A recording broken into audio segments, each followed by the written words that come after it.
पाकिस्तान का तेज गेंदबाज शाहीन शाह अफरीदी देख सकते हैं बागेश्वर धाम में पुड़िया निकाल रहे हैं। आप लोग रोना बंद कीजिए, मेरे तक आवाज आ रही है। सपना टूटा है तो दिल कभी जलता है, हाँ थोड़ा दर्द हुआ पर चलता है। वह क्या सीन है? या तो विन है या तो लर्न है। यहाँ तो खैर दोनों ही नहीं हुआ। मतलब this is what you call Pakistan cricket. आज के दिन में पाकिस्तान भाई पूरा हो गया चैंपियंस ट्रॉफी, एक भी मैच जीती नहीं है और बाहर हो गई बॉटम ऑफ ग्रुप ए। उसी के साथ आशीष भाई, प्रीटी श्योर आपने पार्टी तो बहुत किया होगा, लेकिन पाकिस्तान का क्या लेना होगा भाई? कुछ भी लर्न नहीं हुआ यहाँ पर, कुछ भी हुआ है कि नहीं हुआ? लर्न तो बहुत बड़ा है उनके लिए कि 29 साल के बाद जो है वो एक ट्रॉफी होस्ट कर रहे हैं, उसके बाद जीत भी उनको मिलती नहीं है। कोई भी उनका बल्लेबाज इस टूर्नामेंट में सेंचुरी नहीं बना पाया। तो सीख के तो बहुत कुछ जाएंगे कि पाकिस्तान कहां पहुंच गई है दुनिया की क्रिकेट में, और पाकिस्तान को आज की डेट में रिप्लेस कर दिया है अफगानिस्तान की टीम ने।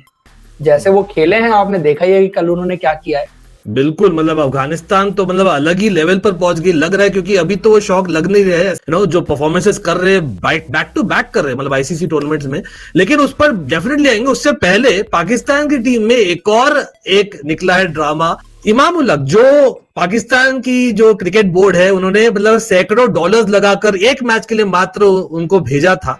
वो पहले तो अपना वायरल वीडियो करते हैं फैला, और वो बोलते हैं कि भाई लीडरशिप के मामले में कोई मिला नहीं। लेकिन अब ये भी बोला है उन्होंने कि भाई रिजवान तो बड़े अच्छे कैप्टन है, नमाज का अच्छा उन्होंने बंदोबस्त किया है। तो मतलब क्या ये है एक नमाज का ट्रॉफी, और क्या ये सरकाज़म फेंक रहे कि उनको खुद को बनना है कैप्टन? क्या चेंजेस करेगा पाकिस्तान अब? यार मुझे पता नहीं उनका क्या माइंडसेट है, लेकिन अगर आप वैसे देखो ये ग्रुप सेम ही है ना, बाबर आजम, मोहम्मद रिजवान, इमाम। तो जैसे वहां पे कहते हैं कि यार यारियां दोस्तियां चल रही हैं, पर्चियां चल रही हैं, तो ये हैं तो सब एक ही थाली के चट्टे बट्टे ना। कितना भी कप्तानी बदल जाए या कुछ भी हो जाए, वो सिमिलर ही रहेगा। मुझे नहीं लगता है कि वो बन जाएंगे कैप्टन तो उससे कुछ हो जाएगा, या बनेंगे या नहीं। मेरे को इसके बारे में ज्यादा नहीं पता है कि पाकिस्तान में कब क्या हो जाता है, एक्चुअली किसी को नहीं पता होता है। बिल्कुल, और ये जब किया तो उन्होंने होस्ट कितना 1996 में था। अभी नेक्स्ट टाइम जब करेंगे ना कोई भी आईसीसी टूर्नामेंट होस्ट, रावलपिंडी में तो नहीं रखेंगे मैच। इतना पता है कि थोड़ा सा जो इज्जत बची थी ना वो भी अभी चलेगी, क्योंकि वो 3 पॉइंट भी ले नहीं पाए। लेकिन बांग्लादेश भी इतना अच्छा नहीं किए, तो बांग्लादेश के भी क्वेश्चन मार्क्स है फॉर श्योर। नेक्स्ट टाइम आशीष भाई, प्रीटी श्योर कि यार बांग्लादेश और पाकिस्तान दोनों ही शायद नहीं रहे जब हम बात करेंगे 4 साल बाद में। क्या लगता है चैंपियंस ट्रॉफी में नेक्स्ट? एक टीम तो पक्का नहीं होगी, कम से कम एक टीम तो नहीं होगी। अगर कोई और टीम इंप्रूव करके आ गई, एक टीम मेरे को लगता है जो इंप्रूव करके अगले बार चैंपियंस ट्रॉफी में दोबारा आएगी, वो होगी श्रीलंका की टीम। जब से सनत जयसूर्या ने टेक ओवर किया है, कुछ बंच ऑफ प्लेयर भी उनके पास अच्छे आए हैं। परफॉर्मेंस देखो, ऑस्ट्रेलिया को, इंडिया को उन्होंने घर पे हराया, इंग्लैंड में जाके टेस्ट मैच जीता, साउथ अफ्रीका भी वो compete करके आए। तो उनकी टीम अच्छी रिबिल्ड हो रही है दोबारा से, और अगले टूर्नामेंट में श्रीलंका बेटर टीम होगी। पता चला कि तब तक ये फॉर्मेट ही बदल जाए और हो सकता है T20 हो जाए, क्योंकि सुनने में आ रहा है एशिया कप भी अगले बार होने वाला है T20 फॉर्मेट में वापस से, क्योंकि होने वाला है अगले साल T20 वर्ल्ड कप। तो आशीष भाई, वो इंडिया में नहीं होने वाला है, यूएई में होने वाला है। तो आपको लगता है कि वो मैटर करेगा इतना going into that next world cup? और उसके लिए भी अफगानिस्तान जो शौक किए कहीं ना कहीं दावेदार है एशिया कप में सेकंड बेस्ट।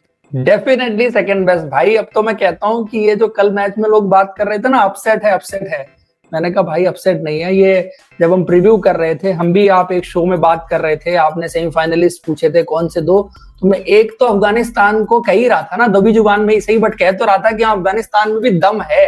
आप ऐसे नहीं कि अफगानिस्तान जा ही नहीं सकती सेमीफाइनल, और अभी भी देखो उनके चांसेस बने हुए हैं ना। और इंग्लैंड को लगातार बैक टू बैक 50 ओवर के गेम में उन्होंने हरा दिया, ऑस्ट्रेलिया को T20 में हरा दिया, बांग्लादेश को हराया, पाकिस्तान को हराया, हर टीम को हरा चुके हैं। शायद एक ऑस्ट्रेलिया को ओडीआई में रह गया हराना, और इंडिया को हराना रह गया, बाकी तो वो सबको हरा ही चुके हैं कम से कम। और आज होने वाले ऑस्ट्रेलिया के साथ ही मैच तो देखते क्या होता है। उमर जाई का तो वैल्यू बहुत ही बढ़ गया है अभी, और भी नेक्स्ट टाइम बिडिंग होगी जब भी होगा आईपीएल का ऑक्शन। लेकिन जादरान मतलब one of the best centuries ever Champions Trophy में, तो आप आराम से बोल सकते हैं मतलब राइट अप देयर। आप मतलब कहाँ रैंक करेंगे मतलब ये परफॉर्मेंसेस दोनों के? यार मैं दोनों की परफॉर्मेंस एकदम मतलब टॉप ऑफ द टेबल जो है वो रैंक करूंगा, क्योंकि देखो जो पारी उन्होंने खेली है, आप क्वालिटी ऑफ शॉट्स देखो, क्या ऑफसाइड पर जो गेम था यार, इतना हम एक जमाने में बहुत एलिगेंट बैट्समैन की बात करते हैं, जैसे शुभमन गिल इस तरह से खेलते हैं ना, हम कहते हैं ना कि यार बहुत प्लीजिंग टू आई, उस तरह की शॉट्स मेकिंग आपको देखने को मिलती है। या कभी रोहित शर्मा खेलते हैं, विराट कोहली खेलते हैं, बात करते हैं यार इब्राहिम जादरान ने भी जो शॉट्स मेकिंग थी बहुत कमाल की थी। और दूसरा क्या है कि प्रेशर हैंडल किया, 3 विकेट जल्दी निकले, पार्टनरशिप लगाई, 100 बनाया, देन फिर एक्सेलरेशन। 50 गेंद में 33 थे उनके, एंड अगली जो कुछ उन्होंने गेंदें खेली हैं उसमें उन्होंने कुछ 96 बॉल हैं जिसमें उन्होंने जो है वो 150 रन के करीब किया है उन्होंने। तो ये जो है एबिलिटी, स्टैमिना, आप देखो इम्प्रोवाइजेशन, और आप जस्ट एक बिग मैच प्लेयर भी आप बता सकते हो क्योंकि पहली बार नहीं किया उन्होंने एज वेल। और उमर जाई भी ऑलराउंडर है, जस्ट लाइक जादरान, बहुत ही कंसिस्टेंट इन बिग मैचेस। लेकिन कंसिस्टेंट एक टीम हुई है इस चैंपियंस ट्रॉफी में नहीं, going into the champions trophy, वो है इंग्लैंड। लगातार हारी है, मतलब इंग्लैंड का मतलब ये पाकिस्तान ऑफ द वेस्ट है भाई, विदाउट ड्यू रेस्पेक्ट। मैं तो डायरेक्टली बोलता हूं, बेन डकेट एक लौते ही थे शायद जो थोड़ा बहुत मतलब डटे हुए थे पूरे टूर्नामेंट में। जो रूट ऑब्वियसली अच्छा किया इस मैच में, लेकिन बेन डकेट से याद आया, बेन डकेट ने बोला था भाई इंडिया इंग्लैंड सीरीज क्या बायलैटरल है, हम डायरेक्टली खेलेंगे सेमीफाइनल्स में इंडिया के साथ। मतलब ऐसे बातें करते हैं ना, इतना हाइप। हैरी ब्रुक मतलब क्या ही नेक्स्ट सचिन आ गया उनसे, मतलब ऐसे बातें करते हैं। और बार बार आप अफगानिस्तान से हारे हो, अगेन अफगानिस्तान सरप्राइज नहीं है, लेकिन वो भी जीता हुआ मैच था कहीं ना कहीं एट 1 पॉइंट, और आपने गवा दिया विकेट्स अननेसेसरली। बैसबॉल ही रीजन आप बोलते हो क्योंकि वो ओवर अटैकिंग प्ले जो होता है ना, सिवाय जो रूट हो, मे बी बेन डकेट जैसे मैंने बोला, कहीं ना कहीं आप देखते हो कि आप खाली अटैक मोड में खेलते हो, आप एक वन डायमेंशनल क्रिकेट जो होती है वो खेल रहे हो। अभी Bazball has been found out. आप देखो जब से वो पूरे सब फॉर्मेट में कोच बने हैं, नहीं कर रहे अच्छा इंग्लैंड। और जॉस बटलर भी खुद बोले कि कुछ ना कुछ देखना पड़ेगा। तो आपको क्या लगता है क्या चेंजेस आएंगे अब मेजर? इंग्लैंड की टीम में चेंजेस तो होंगे, अब जॉस बटलर कुछ इशारा भी दे रहे हैं वैसे भी। और अच्छा, हम पाकिस्तान की बात कर रहे हैं कि यार टैलेंट नहीं है, स्किल नहीं है वो लंबे फॉर्मेट का। कि इंग्लैंड में कौन सा लंबी फॉर्मेट का स्किल है? आप मेरे को बताओ, इतना बेसबॉल की हाइप के अलावा जो 2 WTC फाइनल हुए, इंग्लैंड कहाँ थी उसमें? वर्ल्ड कप जो है 50 ओवर का हुआ, इंग्लैंड कहाँ थी वहां पे? क्वालिफाई नहीं किया। चैंपियंस ट्रॉफी कहाँ है? क्वालिफाई नहीं किया। लगातार 5 वनडे मैचेस आप हार चुके हो। T20 2022 आप जीत गए थे, उसमें भी आपको एक मैच जो है वो हराया था, आपकी किस्मत थी जो बाद में आप आ गए। और इंडिया वाला गेम भी अगर आप देखो तो वहां पर टॉस बहुत इंपॉर्टेंट था, हल्का स्टिकी विकेट था, इंडिया को पहले बैटिंग करनी पड़ गई। ये सब चीजें बाद में आती हैं, लेकिन जब टीम का माहौल चल रहा होता है तो उसकी अच्छी बातें ही होती हैं। तो इंग्लैंड थ्रू आउट उतना अच्छी क्रिकेट नहीं खेली है अगर आप देखो तो। बाकी प्लेयर भी उनके वो अब क्वेश्चन होंगे, क्योंकि वो क्वालिटी ऑफ प्लेयर जो है इंग्लैंड लैक करती है। एक जमाने में इंग्लैंड बहुत कन्वेंशनल और सॉलिड प्लेयर्स लेके आती थी, भले ही वो व्हाइट बॉल के बहुत अच्छे प्लेयर ना रहे हो। तो कहीं ना कहीं वो एक्सट्रीम पर ही चली है क्रिकेट।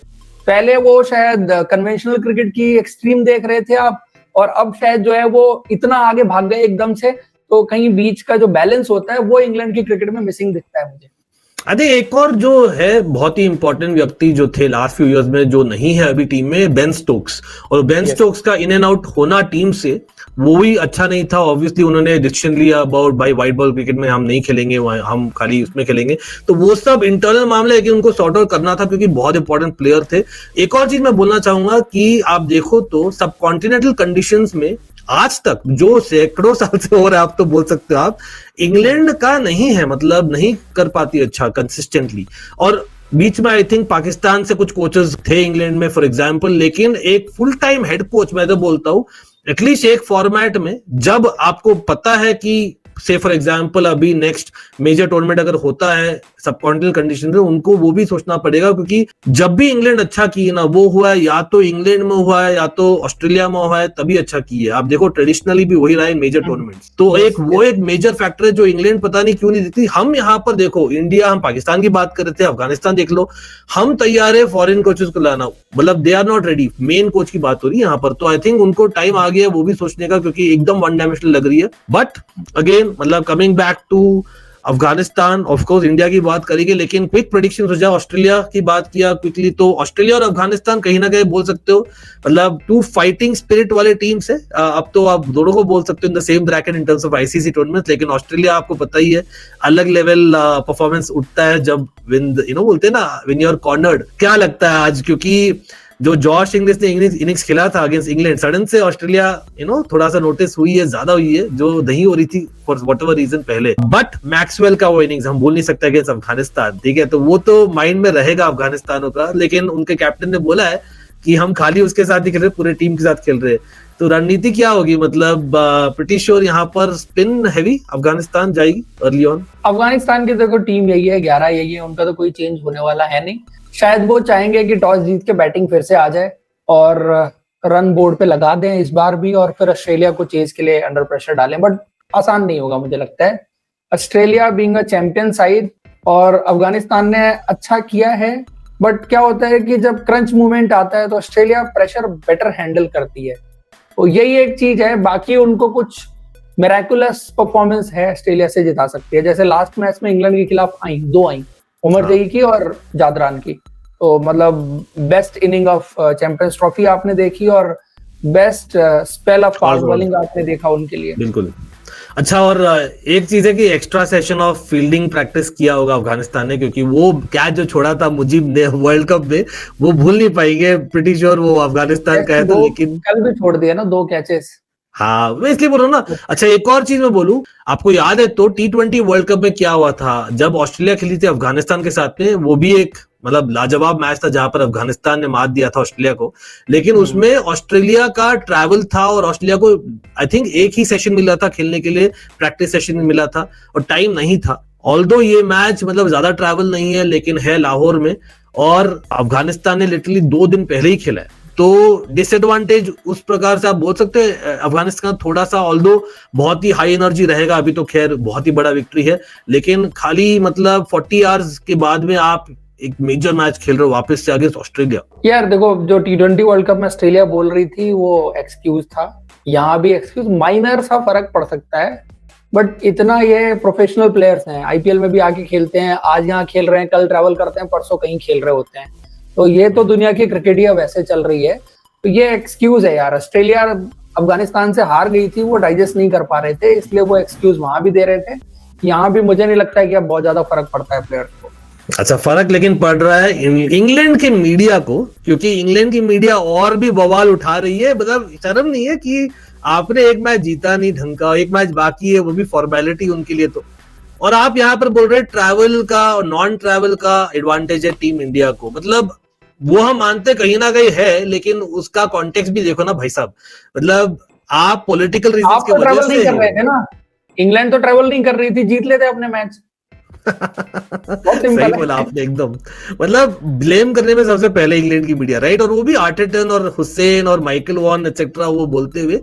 चलो ये भी मानता हूँ, चलो थोड़ा सा एडवांटेज आप फिर भी बता सकते हो, वो जानबूझ के नहीं हुआ है, वो इट्स फॉलन टू इंडिया वाला सीन है, ठीक है। वहां पर भी आप पास्ट में भूल गए, आपने WTC का बोला, WTC भाई हर बार फाइनल वहीं पर रहता है उनके घर में, उनकी औकात नहीं थी वहां जाने की, ठीक है। और उससे पहले ODI वर्ल्ड कप देखो 9 बार इंडिया ट्रैवल की थी जहां तक मुझे याद है 2023 वर्ल्ड कप में, तब तो उन्होंने बताया नहीं ये बात।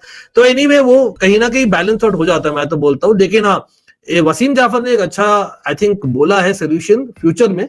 इस बार भी हो सकता था कि अगर शारजा और दुबई दोनों में रहते, एक मैच मतलब just for the sake of it हम ट्रैवल करते शारजा, शायद ये क्वेश्चन भी नहीं आता। मतलब क्या आप चाहते हैं एज अ इंडियन फैन कि वो एक्चुअली देखा जाए इन द फ्यूचर से, for example T20 world cup में अगर है तो? नहीं, ये किसी के क्वेश्चन के लिए अननेसेसरी जो है वो एक्सपेंस बढ़ाना, टीम के प्लेयर्स को परेशान करना, ये मतलब हम ट्रैवल क्यों करते हैं कि हमें डिफरेंट वेन्यूज पर खेलने होते हैं। जब हमें मैचेस ही 3 खेलने हैं, एक वेन्यू पर खेले जा सकते हैं, तो क्यों अननेसेसरी ट्रैवल करना। वो ठीक है, अब कहने वाले तो लोग कहते रहेंगे यार, आप कुछ भी करो, जरा सा भी कुछ एडवांटेज कभी आपको मिल जाता है, फिर लोग बात करते हैं यार। लोग तो कुछ ना कुछ कहेंगे, उनका काम कहने का ही है।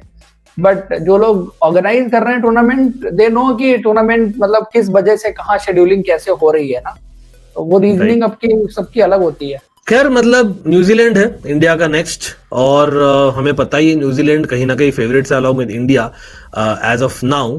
तो क्या बोलोगे आशीष भाई? रोहित शर्मा सपोजिटली थोड़ा सा प्रिकॉशनरी था, लेकिन प्रैक्टिस नहीं किया उन्होंने। शुभमन गिल का भी वायरल बता रहे थे, ऑल्दो ऑफिशियल न्यूज नहीं है, टियर 1 सोर्सेज ये बोल रहे हैं कि शायद थोड़ा बहुत फीवर था तो उन्होंने भी रेस्ट किया। शमी लेकिन ने बॉलिंग किया है प्रैक्टिस सेशन में, तो आई थिंक गुड न्यूज वहां पर। तो लेकिन आप कैसा जाना चाहोगे, मतलब वुड यू से कि ऋषभ पंत जो बहुत प्रैक्टिस किए in the practice session time की उनको खेला जाए और ओपन किया जाए राहुल, या आप चाहोगे Rohit Sharma continues being the captain for this match? Yeah, Rohit Sharma should continue being a captain because captain का रेस्ट लेना बनता नहीं है यहाँ पर। बाकी अगर ऋषभ पंत का कुछ जगह बन रही है, मे बी शुभमन नहीं खेल रहे या कुछ भी, मतलब तो ठीक है, अदरवाइज बैटिंग ऑर्डर में चेंज बनता नहीं है।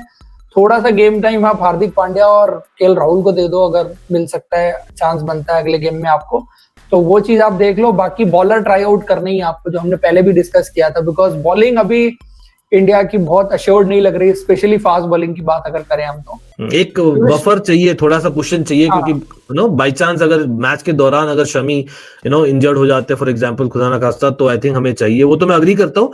लेकिन बैटिंग ऑर्डर में भी मैं ज्यादा चेंजेस नहीं चाहता हूँ पर्सनली स्पीकिंग, और मैं अग्री करता हूँ उससे कि रोहित शर्मा कंटिन्यूज और राहुल को आप ऊपर नीचे, मतलब राहुल आपके बली के बकरे ही पैदाइशी तो उसको तो ऊपर नीचे होते रहता है, बट होपफुली नहीं हो और हम एक सेटल यूनिट के साथ चले, क्योंकि न्यूजीलैंड ने चेंजेस किया था अपने सेकंड मैच में, लेकिन डैरेन मिचेल नहीं खेले थे, सचिन रविंद्रा ने बहुत शानदार इनिंग्स खेला था, तो वो तो मेरे ख्याल से चेंजेस वापस करने नहीं वाले। काइल जेमिसन जो है ही इंडिया के नेमेसिस, हम भूल नहीं सकते, वो आए थे मैच में। तो प्रेडिक्शन हो जाए क्विकली आशिफ भाई, क्या बोलते हो, मतलब अर्ली, लेकिन अर्ली प्रेडिक्शन आपकी क्या बोलते हो, मतलब मैटर तो करेगा क्योंकि जो फर्स्ट आएगा ग्रुप में वही खेलेगा second of group B. Although group B में इंग्लैंड अगर बाय चांस जीतती अगेंस्ट साउथ अफ्रीका, तो ऑल ऑफ अ सडन वो ऑस्ट्रेलिया और अफगानिस्तान वाला मैच, मतलब जो जीतेगा वो टॉप करेगा वाला सीन होने वाला है, मतलब। लेकिन अगर साउथ अफ्रीका जीतती है तब शायद साउथ अफ्रीका टॉप करे और इसमें जो भी जाएगा वो सेकंड ही होगा। तो आपको क्या लगता है, मतलब? आई थिंक इंडिया जो है वो अच्छी क्रिकेट खेल रही है। बाकी लोग जो बात कर रहे हैं सोशल मीडिया और सब जगह पर कि न्यूजीलैंड बहुत थ्रेटनिंग होगी इन कंडीशंस में, मेरे को सिर्फ मिचेल सेंटनर ऐसा लग रहा है जो थोड़ा सा एक डिफरेंस मेकर हो सकता है। अदरवाइज ब्रेसवेल ने 4 विकेट निकाले थे लास्ट मैच में। Off spinner and kind off spinner Bracewell is India better handle करेगी ब्रेसवेल को। मिचेल सेंटनर को खेल भी लिया है, थोड़ा आइडिया भी है और आई नो कि वो टैकल कर लेंगे इस बार मिचेल सेंटनर को यहाँ पर। बाकी टॉस पे भी डिपेंड करेगा ना, जब भी आप दुबई में खेल रहे हैं तो टॉस क्रूशियल फैक्टर भी है। बिल्कुल। चलो भाई, इसी बात पर हो जाए इंडिया का नारा, क्योंकि हमें तो लगता है कि इंडिया इज द फेवरेट, लेकिन मैं तो बोलता हूँ भाई पीक करो सेमीफाइनल और फाइनल में, हमें वो चाहिए क्योंकि वहां तक हम पहुंच गए, वो गारंटी है। पीक यहाँ से स्टार्ट करो और फिर आगे लेके जाओ। यहाँ पे वो नहीं चाहिए कि यहाँ पे नीचे जाओ आप फिर ऊपर आओ। सही बोला, ये भी सही है, कहीं ना कहीं मोमेंटम इंपॉर्टेंट है, लेकिन मैं तो बोलता हूँ don't show your card by New Zealand को। करने की लिमिट तो है नहीं। इंडिया पहले आईसीसी इवेंट्स में जैसे 2011 में जीती इंडिया की टीम, तो इंडिया ने अपना परफॉर्मेंस का बार रेज करना शुरू किया था। ऑस्ट्रेलिया गेम आई थिंक वो बड़ी जबरदस्त परफॉर्मेंस थी युवराज सिंह, और वो जो परफॉर्मेंस आई फिर सेमीफाइनल में और परफॉर्मेंस बीरू ने सेटअप किया, सचिन ने किया, फिर बॉलिंग का, और फिर फाइनल में जो है वो विकेट जल्दी निकल गए, फिर एमएस धोनी ने उसको और आगे लेके गए। तो पीक तो मैं तो ऐसा सोच रहा हूँ कि मुझे तो एक्सपेक्टेशन यही है कि न्यूजीलैंड ही आएगी फाइनल में, ये मेरा प्रेडिक्शन है, आपको पता ही है। तो मैं तो इसलिए बोलूं क्योंकि एक होता है ना कि जैसे 2017 की बात कर लूं, हमें याद है क्या हुआ था पाकिस्तान के साथ इन द ग्रुप स्टेज और क्या हुआ था फाइनल में, वो वाला एक है मतलब मन में, चाहे आप सुपरस्टिशियस बोल रहे हैं जो भी बोल लो, peak in the knockouts is more important the league stage, लेकिन दोनों हो जाए तो भाई उससे बेटर कुछ हो ही नहीं सकता, नहीं क्या? तो इसी बात पर आई थिंक हम अलविदा बोलना चाहेंगे, लेकिन वेले cricket is always no matter what. आप चेक कर सकते हो 96 cricket lover and almighty sports is here. आप भी अपनी प्रेडिक्शन दीजिए, प्लेइंग 11 बताइए और ये बोलो भाई मेन क्वेश्चन क्या था आशीष भाई, come on let's end with that. या विन है या लर्न है, लेकिन क्या है लर्न वो आप बताइए। सी यू गाइस, बाय बाय।